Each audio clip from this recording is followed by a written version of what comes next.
Following the Babylonian exile, the founders of the Second Temple and the new residents of Jerusalem were faced with the harsh reality that life would often go poorly for the Jewish people. Their city had been destroyed, the ruling class had spent a generation in exile, and now the land was ruled by the Persians. From this environment and the period of enslavement which preceded it came a style of music that would help to define their new theology. Gone were the days when God took to the battlefield alongside kings and generals. The people lived in a time when rulers were set to build temples to foreign gods, and enemy armies ran roughshod through the land. They had gone from triumphant victors to desperate victims. They longed for God to favor them once more and hoped for His intercession. Thus was born the Lament Psalm. I'm your host, Jason, and you're listening to Dragons in Genesis. If you're reading from a Protestant Bible, then following Chronicles, Ezra, Nehemiah, Esther, and Job will be the book of Psalms. If you're reading from a Hebrew Bible, then Psalms will be located much later in the book, in a section called the Writings. This will be after the prophets, which begins with Kings and covers such books as Isaiah, Jeremiah, Ezekiel, Micah, Zephaniah, and so on. And just to confuse matters a bit more, if you have a Catholic Bible, you'll find 1st and 2nd Maccabees after the book of Esther, but before Job, and then Psalms. But don't worry, we'll cover Maccabees in the future. Today we're starting in on Psalms. As the name implies, this book is a collection of hymns or psalms that were used in worship. The Psalms express a variety of views and cover a multitude of topics which spans the full scope of the human experience. In some, the Psalter cheerfully sings the praise of Yahweh, while others, he expresses doubt or even chastises God and lodge complaints against Him. Some beg for a chance at revenge against one's enemies. Some sing of shattered relationships, while others expound upon the wonder and beauty of life. Why do the righteous sometimes suffer? And why do the wicked prosper if there is justice in the world? These musical works served a variety of purposes. Some were sung at the coronation of the king or during annual royal festivals. These linked the health of the king with the prosperity of the land and their national deity, presenting the man as Yahweh incarnate. Some psalms were used in worship, expounding on theological beliefs and offering praise and adoration to their God, while others may have been commissioned pieces of music meant to be offered up as a prayer alongside a sacrifice in order to seek relief from some trouble or offer thanksgiving for recent prosperity. They were used in private, in public worship as part of sacrifices, anointing ceremonies, praise, and perhaps even writing exercises for students to practice copying long blocks of text. The book of Psalms is traditionally divided into 5 sections, each a complete collection of psalms which likely stood alone until they were later compiled into a single mega collection as we find it today. Book 1 covers Psalms 1 to 41. Book 2 contains Psalms 42 to 72. 73 to 89 are in Book 3, 90 to 106 are in Book 4, and Book 5 contains Psalms 107 to 150. There's also a 151st Psalm that can be found in some Bibles, as it's accepted by the Eastern Orthodox, Armenian Apostolic Church, Coptic Orthodox, and Indian Orthodox churches, but it's considered apocryphal by most Jews, Catholics, and Protestants. This final psalm was included in the Greek Septuagint and was long considered to be a Christian addition, and scholars even claimed that it was originally composed in Greek and had never even existed in Hebrew. That view changed in 1956 with the discovery of a scroll designated 11Q5. This document, found among the other Dead Sea Scrolls, contains the Hebrew version of Psalm 151. Psalms 1 and 2 are actually a sort of introduction to the entire collection of the Psalms, so the first section really covers Psalms 3 to 41. Each of the 5 books of Psalms ends with a hymn of praise to God called a doxology, which occupies the last half of the final psalm in each of the 5 collections. Another curiosity to note before we get started is the numbering. You'd think that with 150 psalms it would be easy to keep track. Someone says they're reading from Psalm 11, then they're reading from Psalm 11. But that might not be the case, as the numbering gets a little wonky depending on which version of the Bible you're using. There are 2 types of numbering schemes for the Psalms, the Hebrew and the Greek. If you're reading from the Hebrew Bible, the Protestant Old Testament, or the Catholic Old Testament, then you're following the Hebrew numbering system. If you're reading from the Eastern Orthodox, Eastern Catholic, or the Catholic Roman Missal, then you're using the Greek numbering. So what's the difference? Once again, we find that the Masoretic text messed something up and the Septuagint had it right. Psalms 1 through 8 are the same in both versions, but the Jewish scribes copying the Masoretic text messed up with Psalm 9, which was a single acrostic poem, meaning that each line begins with the next letter of the Hebrew alphabet. When copying this one, they split it into 2 separate psalms, which became Psalms 9 and 10 in their manuscripts, but were preserved as Psalm 9 in the Greek copies. This means that Psalm 11 in the Hebrew Bible is actually supposed to be the 10th psalm, as we find it in the Greek versions. From Psalm 10 to 112 in the Greek, everything remains the same, only the numbers are off by 1 when compared to the Hebrew. So in Hebrew, those are numbered 11 to 113. Then the Hebrew does it again, taking Psalm 113 and splitting it into the Hebrew Psalms 114 and 115. The Greek Psalms 114 and 115, however, are combined in the Hebrew version, which becomes the Hebrew Psalm 116. So the Hebrew and Greek are back to being off by only 1 number. The next Greek section is 116 to 145, but they're numbered 117 to 146 in the Hebrew. Finally, things get back on track when the Greek 146 and 147 are combined to form the Hebrew Psalm 147. Now the numbers are back in line again. Psalms 148 to 150 follow the same numbering in both versions. To keep things simple, we're going to use the Hebrew numbering for most of this study, even though the Greek is technically more accurate. On those occasions where an acrostic poem was split by accident, we'll examine that poem as a whole instead of 2 individual psalms. So the numbering you'll find here in this podcast should correspond with your Catholic, Protestant, and Jewish Bibles.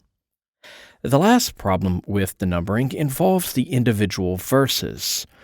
At the beginning of each psalm, you'll notice a description that often tells a bit about the psalm and how to play it, such as using a specific instrument and singing it to a certain tune, and it may tell you what the psalm is about. In some Bibles, this description is part of the title, while in others, it's listed as the first verse. This throws off the numbering of each verse by 1.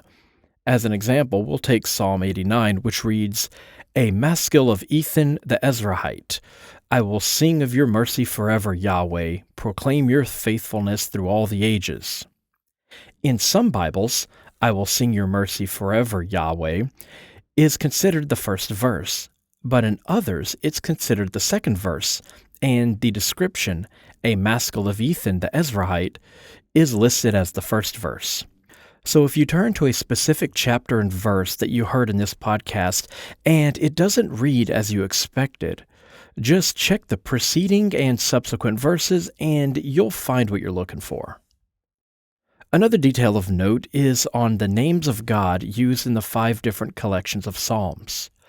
Books 1, 4, and 5 use the name Yahweh in nearly every instance, while books 2 and 3 use the name Elohim or El Elyon, meaning God Most High. This means we likely had 2 distinct centers of worship where these books of Psalms were collected. One that identified with the god El Elyon, and another who prioritized his son Yahweh. To add further confusion to the name issue, a variant of the name Elion was Elion, which was another name for the god Baal, who was also called Yah or Yah, which is a variant of the name Yahweh.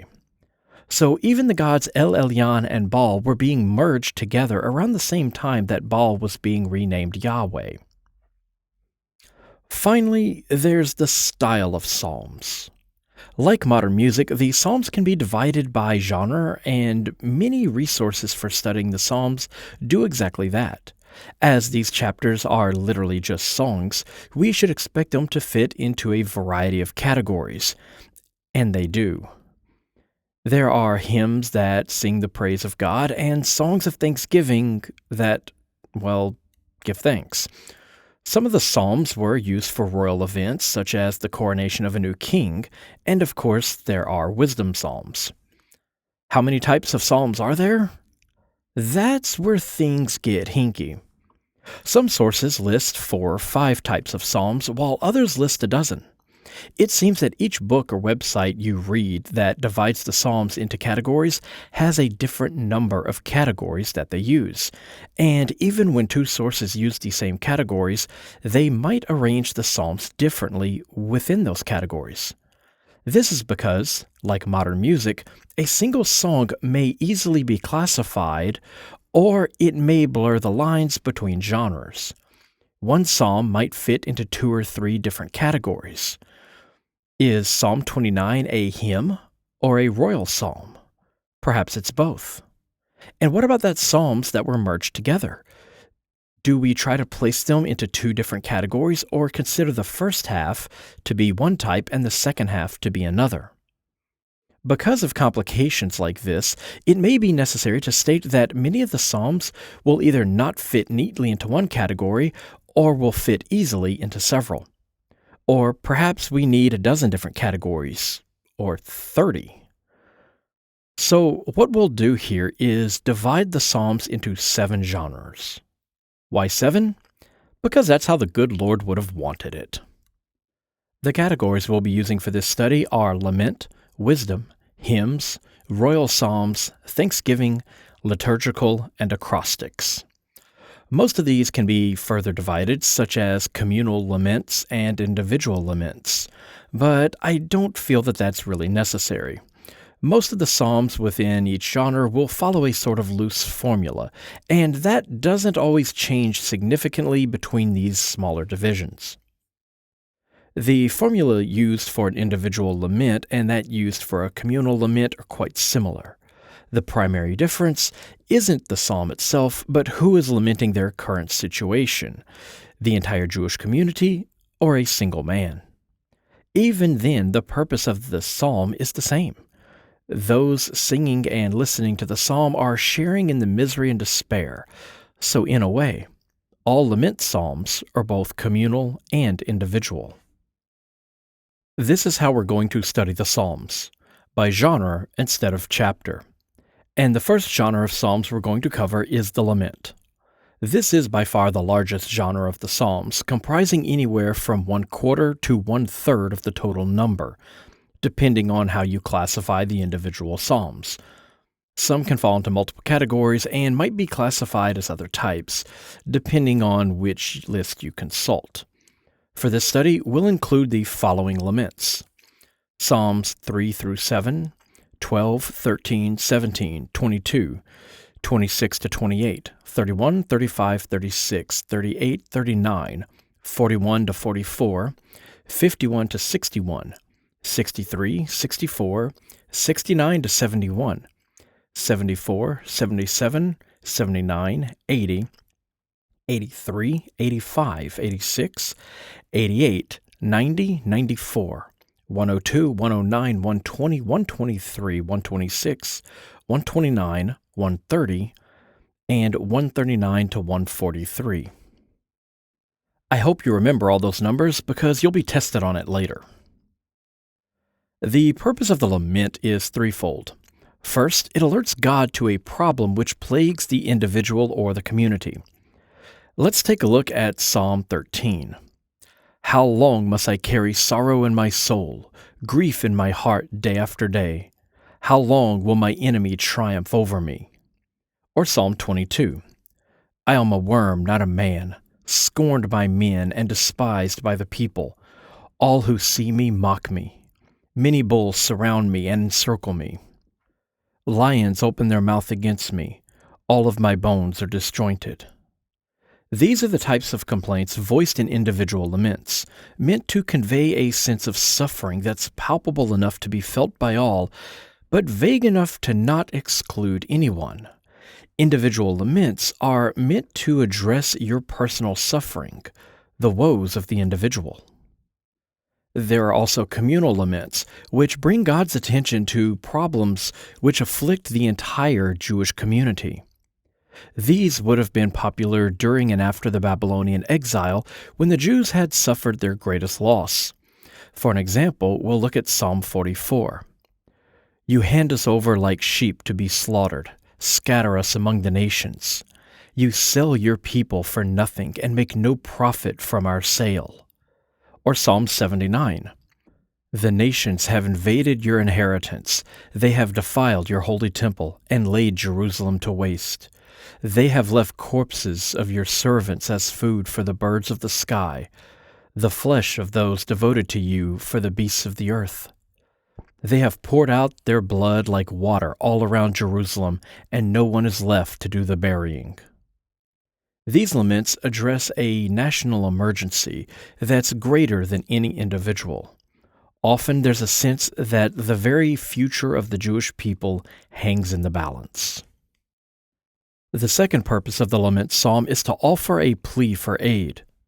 Now that God has been made aware of the troubles which afflict the individual or the community, the psalmist asks and encourages God to assist them, to either relent in his punishment or stand against their foes who have stood against God's chosen people. Let's look at Psalm 80. Stir up your power and come save us. O God, restore us. Light up your face, and we shall be saved. Yahweh Sabaoth, restore us. Or Psalm 71. In your justice, rescue and deliver me. Listen to me and save me. Now that I am old and gray, do not forsake me. From the watery depths of the earth, once more raise me up. Restore my honor and comfort me. A plea stands at the heart of the lament psalm. Asking God for help is the entire purpose the psalm was written and is being sung. Lastly, the psalm offers praise to Yahweh, either at the end of the psalm or the promise that such praise is forthcoming. Let's look at the end of Psalm 13. I will sing to Yahweh, for he has dealt bountifully with me. Or Psalm 64. Every person fears and proclaims God's actions. They ponder his deeds. The righteous rejoices and takes refuge in Yahweh. All the upright give praise. Or Psalm 83. Let them know that your name is Yahweh. You alone are the Most High over all the earth. Or Psalm 140. For I know Yahweh will take up the cause of the needy, justice for the poor. Then the righteous will give thanks to your name. The upright will dwell in your presence. It is assumed that God answered the prayer because the psalm ends with thanks and praise for Yahweh's intervention. In a way, the three purposes of the lament provide a basic structure for these psalms. The problem is explained, aid is requested, and then God's help is given. Now that we understand the purpose behind the lament psalms, the reasons they were written and performed, let's turn our attention to the most prominent features of these psalms, which are present throughout this collection. Many of the psalms begin with an invocation, which sometimes includes an appeal or a petition concerning the problem. Let's take a look at Psalm 25. To you, Yahweh, I lift up my soul.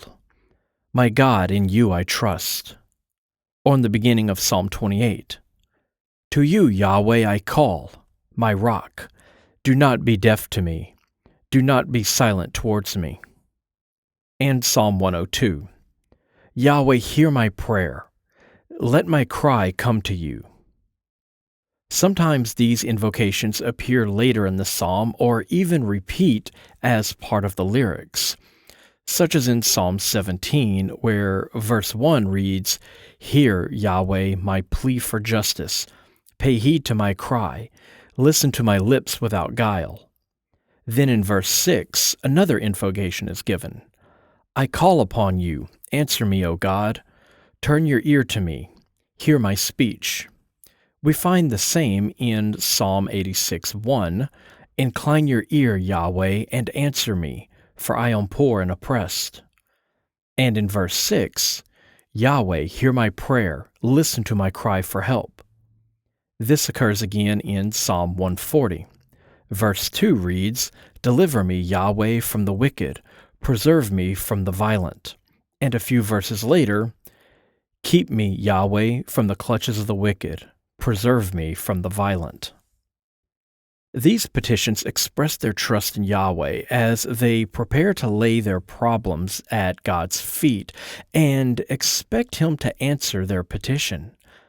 The relationship between the petitioner and the deity is often expressed in terms like "my God" in Psalms 3:7 and 38:21, "O Yahweh my God" in Psalms 7:1, 13:3, and 35:24, "O El my God" in Psalm 43:4, or "O El, you are my God" in Psalm 63:1. These invocations might also include statements of adoration for God, as the petitioner attempts to establish or reestablish a personal contact between themselves and their God. If the lament psalm was a letter, the invocation would be the greeting. The next feature of the lament is the complaint or the description of the problem. These can be detailed and specific or generic and vague. This is the situation or crisis that has prompted the petitioner to write the psalm in the first place. Usually, the danger is presented as if the petitioner is a hair's breadth from death, and only a last-minute intervention from Yahweh can save their miserable lives. Take a look at Psalm 17:11, where his enemies are portrayed as stalking lions. "Their steps even now encircle me.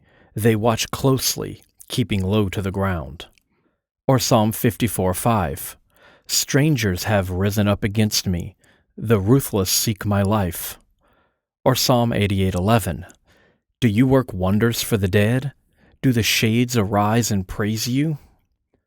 The crisis presents a tangible threat which must be dealt with promptly to preserve the petitioner's life. The problems often involve a personal situation. These can be described in vague and generic terms, applicable to a broad audience and therefore useful to many petitioners, such as we see in Psalm 69:2. "Save me, God, for the waters have reached my neck." Or in Psalm 86:1, "Incline your ear, Yahweh, and answer me, for I am poor and oppressed." Or Psalm 109:22, "For I am poor and needy, my heart is pierced within me." Sometimes the troubles are described in terms of the petitioner's nearness to death, as we see in Psalm 88:4. "For my soul is filled with troubles, my life draws near to Sheol." The petitioner is often seen as isolated in society and scorned by his neighbors, as in Psalm 22:8. "All who see me mock me. They curl their lips and jeer. They shake their heads at me." Or Psalm 31:12. "To all my foes I am a thing of scorn, a horror to my friends." And Psalm 35:15-16. "They slander me without ceasing. Without respect they mock me, gnashing their teeth against me." He is sometimes portrayed as depressed, as in Psalm 143:3-4. "The enemy has pursued my soul. He has crushed my life to the ground. He has made me dwell in darkness like those long dead. My spirit is faint within me. My heart despairs." And sometimes he becomes quite dramatic with his mourning, as we find in Psalm 6:7. "I am weary with sighing. All night long I drench my bed with tears. I soak my couch with weeping." And Psalm 31:11, my life is worn out by sorrow, and my years by sighing.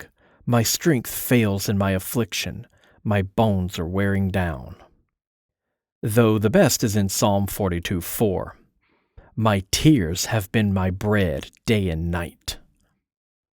Sometimes the petitioner holds God himself responsible for the crisis, laying the blame squarely at his divine feet, as we see in Psalm 39:10-11. I am silent and do not open my mouth because you are the one who did this. Take your plague away from me. I am ravaged by the touch of your hand. Or Psalm 88:7-8. You plunge me into the bottom of the pit, into the darkness of the abyss. Your wrath lies heavy on me. All your waves crash over me. Or Psalm 38:3-4. Your arrows have sunk deep in me. Your hand has come down upon me. There is no wholesomeness in my flesh because of your anger. Not only has God afflicted harm on the petitioner and contributed to the crisis, he's also forgotten and abandoned him. As we see in Psalm 42:10, I will say to God, my rock, why do you forget me? And in Psalm 22:2, my God, why have you forsaken me?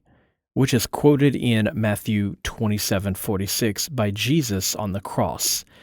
Eli, Eli, lama sabachthani. God actively hides his face in Psalm 88:15. Why do you reject my soul, Yahweh, and hide your face from me?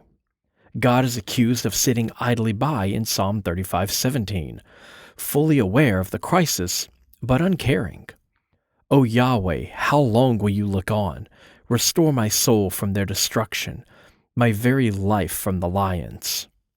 And in Psalm 31:23, we find that Yahweh has heard his cries and has still turned away.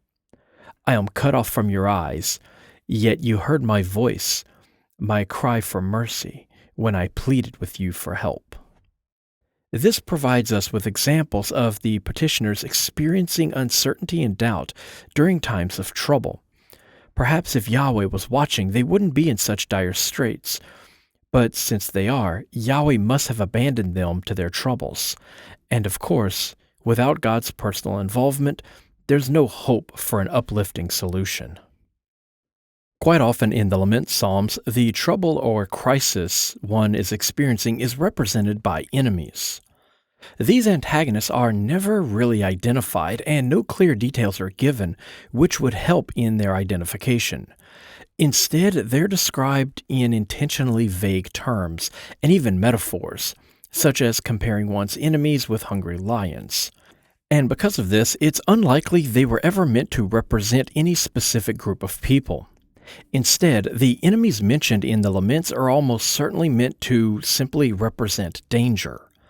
As they are not connected with the Babylonians, Assyrians, Egyptians, Philistines, or any other group, these anonymous enemies can serve as placeholders for whomever threatens the community or the individual. They can, and sometimes are, presented as locals and possibly even neighbors, so the enemy can be a resident as well as an outsider. The purpose of these nebulous enemies is to illustrate the contrast between the wicked and the righteous. They are the ungodly, those who lack wisdom, and their sinful ways have forced the petitioner to flee to Yahweh seeking his help. The petitioner has lost his safety, property, reputation, and even his civil rights due to their sinful ways and harassment. Their evil has even corrupted the relationship between God and community.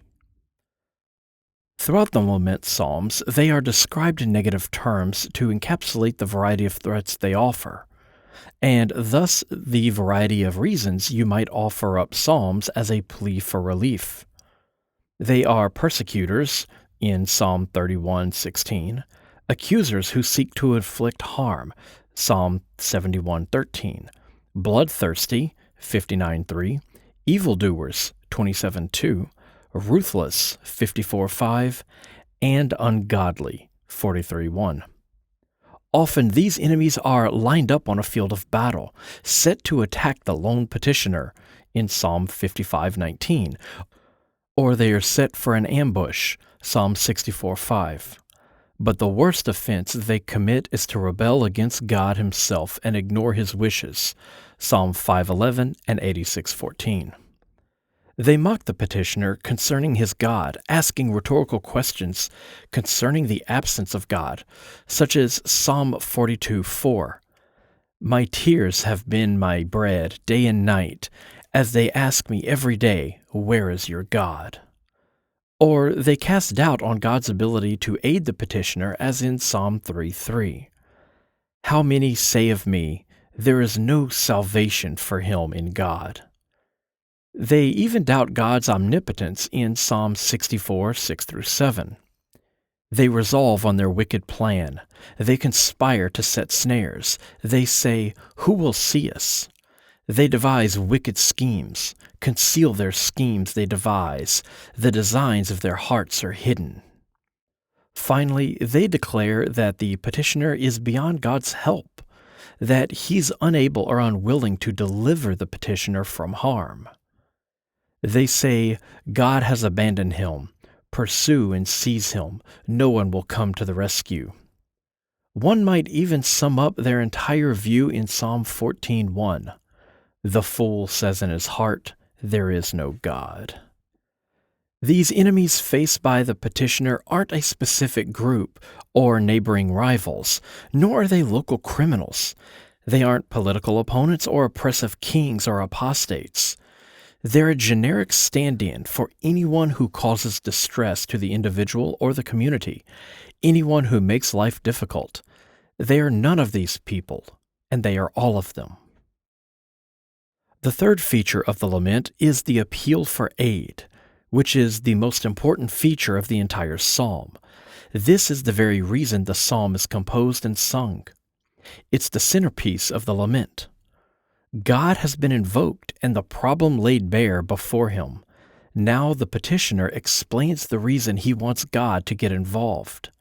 A classic example comes in Psalm 102, 2-3. Hear my prayer, O Yahweh, let my cry come to you. Do not hide your face from me in the day of my distress. Turn your ear to me. When I call, answer me quickly. Or Psalm 27:7. Hear my voice, Yahweh. When I call, have mercy on me and answer me. Or Psalm 64, 2-3. O God, hear my anguished voice. From a dreadful foe protect my life. Hide me from the malicious crowd, the mob of evildoers.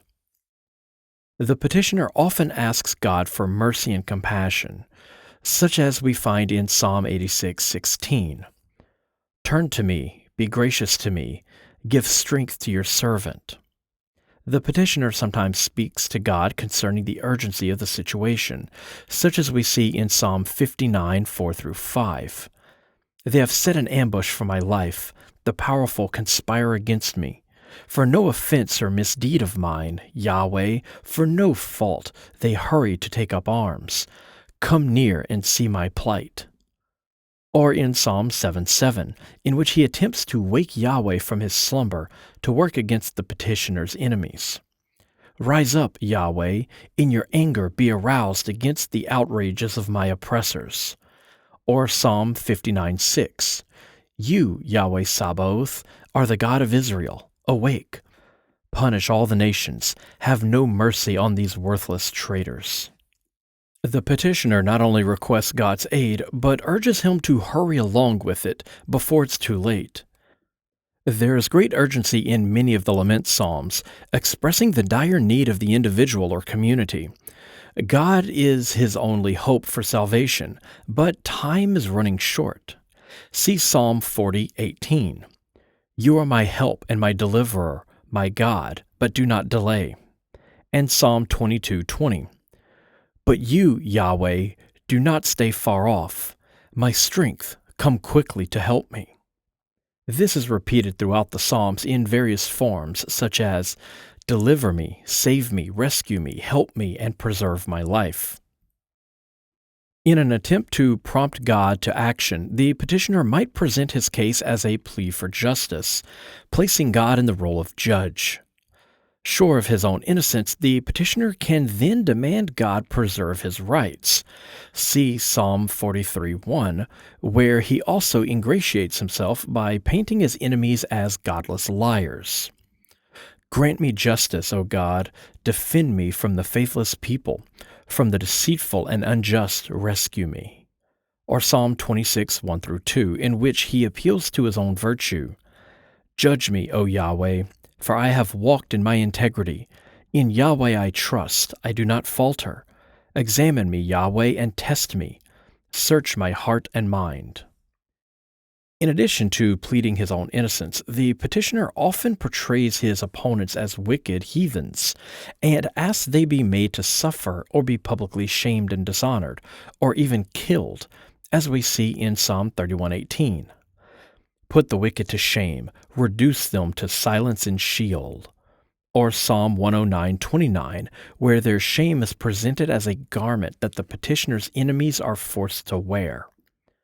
Clothe my accusers with disgrace, make them wear their shame like a mantle.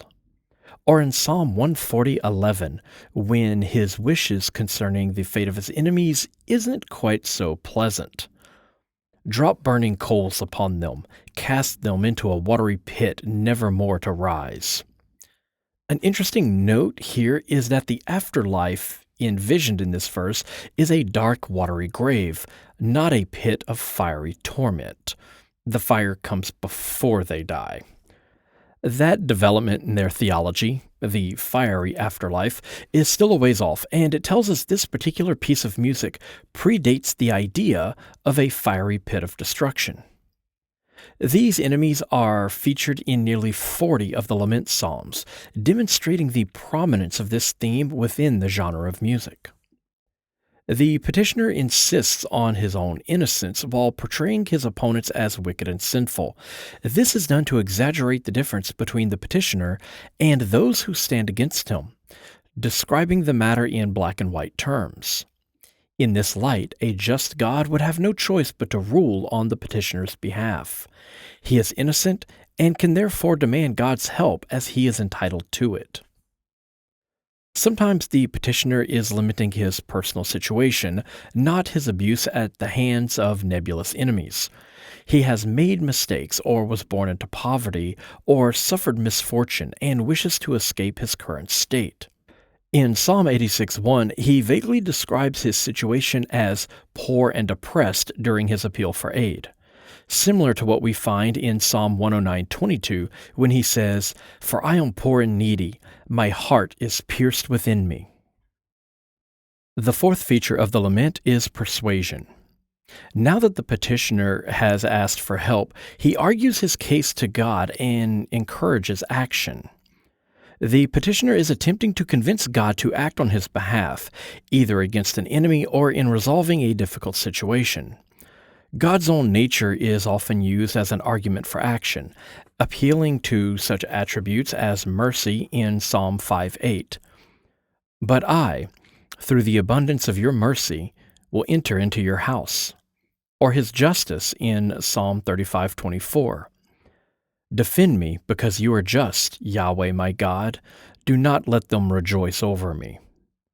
Or his abundant love and compassion in Psalm 51:3. Have mercy on me, God, in accordance with your merciful love. In your abundant compassion, blot out my transgressions. By this argument, the petitioner is justified in begging for God's intercession with his personal problems or deliverance from his fate. And of course, his own wretched state is also used to persuade God to act, as we've seen earlier. The fifth feature of the lament psalm is expressed trust in Yahweh.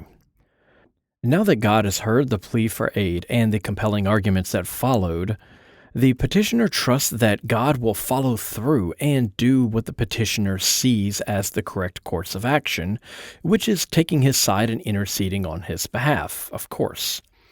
One example comes in Psalm 25:2. My God, in you I trust. Do not let me be disgraced. Do not let my enemies gloat over me. He even goes on to remind God how he will surely act in the next verse. No one is disgraced who waits for you, but only those who are treacherous without cause. Such is the trust that God will behave predictably. The sixth feature of the lament is the expression of being heard. The petitioner is certain that God will hear, understand, and be moved by his plea for help and persuasive arguments, and act on the petitioner's behalf. This statement of faith demonstrates the petitioner's confidence and trust in God. No longer is the petitioner asking for aid, he is now expressing certainty in his conviction that aid is forthcoming. This shifts the tone of the lament from desperation to confidence and optimism. See Psalm 6, 9 through 10. Away from me, all who do evil. Yahweh has heard the sound of my weeping. Yahweh has heard my plea. Yahweh will receive my prayer. And now compare this to the previous verses, 5 through 8.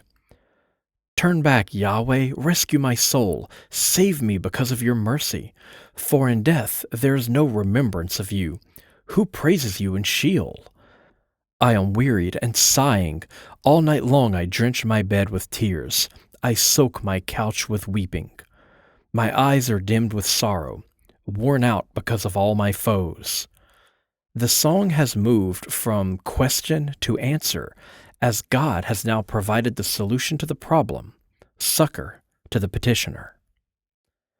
In payment for God's intervention and answer to their prayers, the petitioner in the Psalms offers praise and vows as the seventh feature of the lament.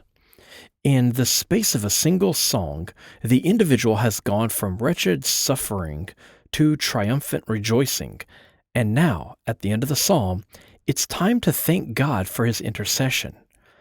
Take Psalm 61 as an example.